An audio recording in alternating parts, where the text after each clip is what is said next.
አስተዋይነት አርቆ አሳቢነት ከሚገለጽባቸው መንገዶች አንዱ ነገ ስሞት ወላጅ ልጅ ወዳጅ ሲረሳኝ መታወስበት የሰማይ በሬ ክፍት ሆኖ የኔ አጅር ወደ ሰማይ የሚወጣበት ኸይር ስራ መስራት አለብኝ።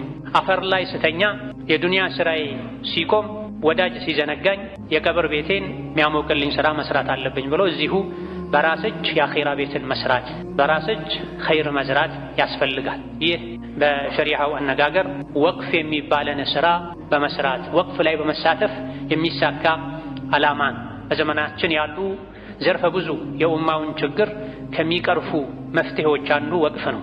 በየቦታው የቲሞች አሉ፣ አረጋውያን አሉ፣ ባሎቻቸው የሞቱባቸው ተዋሪ የሌላቸው ሴቶች አሉ።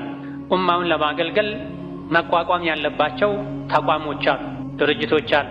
እነዚህን ሁሉ ተባብሮ ማሳካት ኡማው በየቦታው በየዘርፉ ራሱን ችሎ እንዲኖር ስራዎች እንዲሰሩ ማገዝ ለራስ ቋሚ የሆነ ኸይር ስራ ተክሎ መሄድ ነው። መቼም የማያልቅ ካዝና ማቆም ነው የሚሆን።